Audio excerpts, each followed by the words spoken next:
BNP দলের senior যুগ্ম মহাসচিব রুহুল কবির রিজভী কথা বলছেন। আমরা এখন সরাসরি চলে যাচ্ছি সেখানে।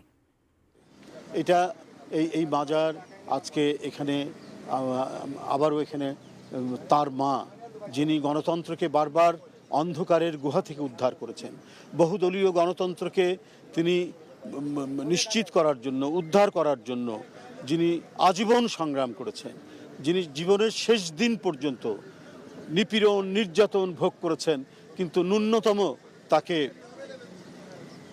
বিচ্যুত করা যায়নি, তার আদর্শ থেকে, তার অঙ্গীকার থেকে, তার পথ থেকে বিচ্যুত করা যায়নি। নিন মজাদার গোলমার্ক পপ, ফুরফুরে বাইটে ফুরফুরে লাইফ। তার স্বামীর পদাঙ্ক অনুসরণ করেছেন, যিনি এদেশে বহুদলীয় গণতন্ত্র দিয়েছিলেন, যিনি এই দেশকে সমৃদ্ধতর করেছিলেন, যিনি এই দেশকে উৎপাদন উন্নয়নের একটি নতুন দিগন্ত দিয়েছিলেন।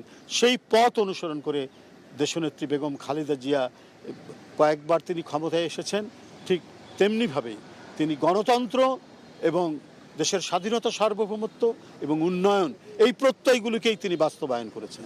তাদের জ্যেষ্ঠ পুত্র আজকে সেই পথ অনুসরণ করেই তিনি কাজ করছেন। আজকে 100 দিন হতে চলল।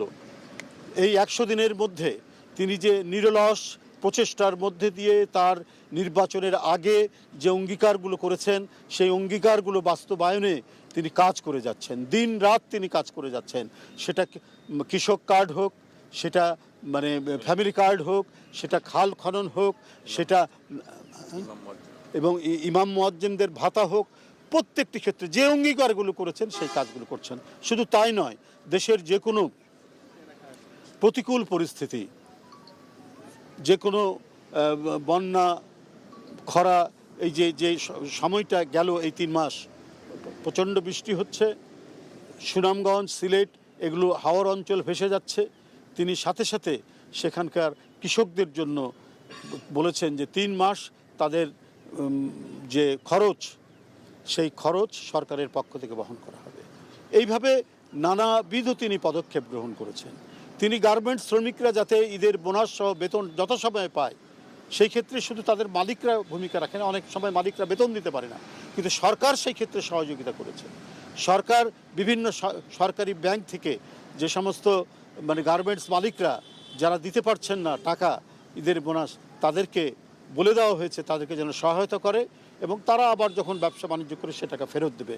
কিন্তু আপনারা দেখেছেন এই যুগান্তকারী পদক্ষেপগুলোর কারণে আজকে কোনো ধরনের যে আনরেস্ট হওয়া শ্রমিকদের, সেটি হয়নি। এইভাবে জনগণের নির্বাচিত একটি সরকার, জনগণের কাছে বারবার জবাবদিহি করার একটি সরকার, যে সরকার যে অঙ্গীকারগুলো করেছেন সেই অঙ্গীকারগুলো অক্ষরে অক্ষরে পালন করার জন্য তিনি যে কাজগুলো করে যাচ্ছেন, সেই কাজের কারণেই আজকে তিনি জনসমাদৃত, আজকে তিনি সবার কাছে তিনি অভিনন্দিত। আজকে আপনাদের মাধ্যমে সারা জাতির কাছে তিনি ঈদের শুভেচ্ছা জানিয়েছেন, আগেই জানিয়েছেন, ঈদুল আজহার শুভেচ্ছা জানিয়েছেন। আজকেও আবার নতুনভাবে বাংলাদেশ জাতীয়তাবাদী দল এবং দলের চেয়ারম্যান এবং গণপ্রজাতন্ত্রী বাংলাদেশ সরকারের প্রধানমন্ত্রী জনাব তারেক রহমানের পক্ষ থেকে আপনাদেরকে এবং আপনাদের মাধ্যমে সারা জাতিকে আবারও পবিত্র ঈদুল আজহার শুভেচ্ছা জানাচ্ছি। ধন্যবাদ আপনাদের সবাইকে। দেশের মানুষ অত্যন্ত আন্তরিকতার সাথে স্বতঃস্ফূর্তভাবে এবং এতদিন যে একটা রুদ্ধ, গুমোট, শ্বাসরুদ্ধকর পরিস্থিতি ছিল, সেই পরিস্থিতির বাইরে মানুষ নির্ভয়ে ঈদ পালন করতে পারছে, নিঃশঙ্ক চিত্তে, স্বস্তিতে, শান্তিতে তারা ঈদ পালন করতে পারছে। কারণ এখন গুমের ভয় নেই, এখন ক্রস ফায়ারের ভয় নেই, এখন মিথ্যা মামলা দিয়ে যে কোনো মুহূর্তে গ্রেপ্তার করার ভয় নাই। সে যে দলেরই হোক না কেন, কারোরই সেই ভীতি, রাজনীতি করার কারণে, রাজনৈতিক মতপার্থক্যের কারণে কেউ রাষ্ট্রীয় কোনো নিপীড়নের শিকার হবে সেই পরিস্থিতি নেই। বরং একটি মানবিক চেহারা নিয়ে বর্তমান নির্বাচিত সরকার, বিএনপি সরকার বা বিএনপির জোটের নেতৃত্বাধীন জোটের সরকার তার দায়িত্ব পালন করছে। ধন্যবাদ।